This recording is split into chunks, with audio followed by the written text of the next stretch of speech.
I heard my name called at 3 a.m. I never believed in ghosts. Not really. I believed in stress, in exhaustion, in the mind playing tricks when the lights are off and the house is too quiet. I believed that fear was just a story we tell ourselves when we don't understand something. That belief lasted until the night I heard my name. It was exactly 3 a.m. I know the time because I checked my phone the moment my eyes snapped open. 3, not 2:59, not 3:01, exactly 3. The room was dark, but not completely. A thin strip of yellow streetlight slipped through the gap in the curtains, cutting across the wall like a blade.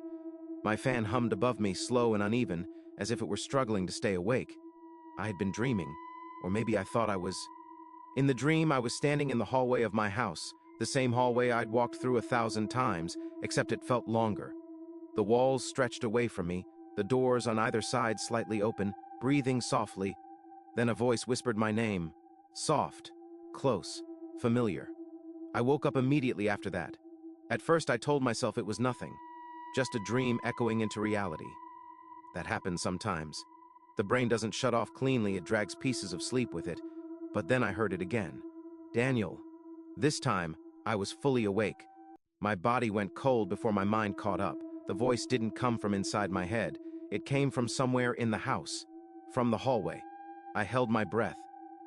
The fan above me creaked once, and the sound felt impossibly loud. My heart began to pound so hard I was sure it would give me away, like whatever was out there could hear it too. I waited. Silence. I almost laughed at myself. Almost. My hands were shaking, but I told myself I was being ridiculous. Houses make noises, old pipes, wood expanding. The brain fills in gaps when it's half asleep. I reached for my phone again, more for comfort than anything else. The glow of the screen felt like a shield. 3:01 a.m., then, Daniel, clear, slow, right outside my bedroom door. I dropped the phone. It hit the mattress with a dull thump, but the sound felt like a gunshot in my ears. I pressed my hand over my mouth, my breathing shallow and fast. That voice, it wasn't distorted. It wasn't growling or whispering like something from a horror movie. That's what terrified me the most. It sounded normal, too normal. It sounded like someone I knew, my mother. She had died 2 years ago. The house I lived in had belonged to her. I moved back after the funeral, telling myself it made sense financially, telling myself it would be easier than starting over somewhere new. I never told anyone that the real reason was guilt. I hadn't been there when she needed me. I was out with friends the night she collapsed. By the time I reached the hospital, she was already gone. Her last call to me had gone unanswered. I had ignored it. Daniel, the voice called again, closer this time. I squeezed my eyes shut. This isn't real, I whispered to myself. You're imagining it. The hallway floor creaked. A slow, deliberate step. My bedroom door was closed. I knew that. I always closed it before sleeping. But I stared at it anyway, at the faint shadow beneath it. Something moved on the other side. The shadow shifted. I couldn't stop staring. My mind screamed at me to look away, to hide under the blanket like a child, but I couldn't move. The door handle turned, just slightly.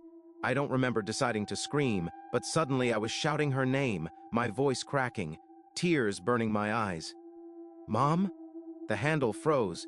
For a moment, just one impossible moment, I felt relief. Maybe I was wrong. Maybe this was grief finally breaking through, my mind creating a cruel but harmless illusion. Then the voice spoke again. Why didn't you answer me? It wasn't angry. It was disappointed. The door creaked open, only a few inches. I could see the darkness of the hallway beyond, thicker than the dark inside my room, like it swallowed light instead of reflecting it. A face appeared in the gap.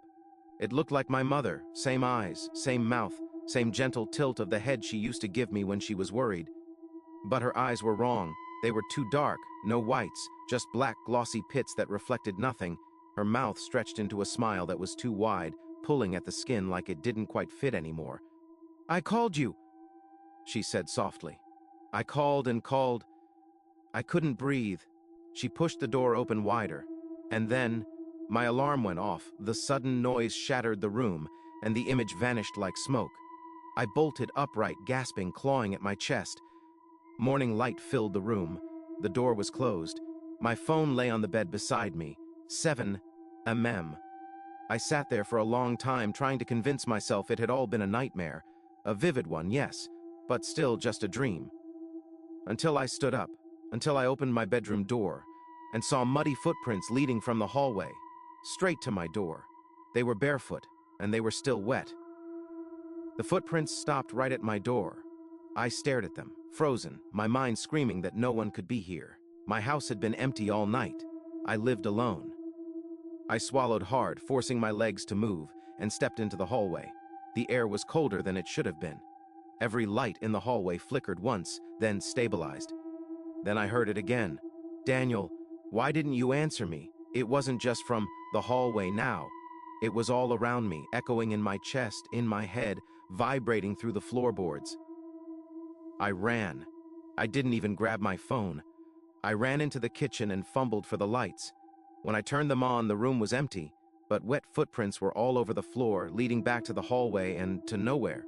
I realized with a shiver that the footprints didn't stop at my door. They ended in the middle of the hallway, vanishing into the air like smoke. I spent the next hour sitting in the living room, shaking, listening. Every creak, every whisper of wind against the windows felt like her voice. I didn't sleep that night. I didn't leave the house. And then I knew one thing: she wasn't gone, and she wasn't alone. Daniel investigates the house and discovers old journals, photos, and a hidden room that hint at a dark secret about his mother's past. Each night the voices get louder, more insistent. Objects move, lights flicker violently, and mirrors show shadowy figures calling his name. He finds recordings of his mother talking to someone, or something, claiming she had promised it something before she died. The entity becomes more aggressive, appearing physically in reflections and shadows, sometimes grabbing him in dreams, leaving marks on his body in the real world. Daniel confronts the entity in the hidden room, trying to appease it or banish it. He learns that the voice calling him is not his mother, but a vengeful spirit that used her body to lure him. The story ends ambiguously. Daniel escapes the house, but he still hears his name being called at night, and the footprints sometimes appear outside his new apartment, suggesting the horror never truly ends.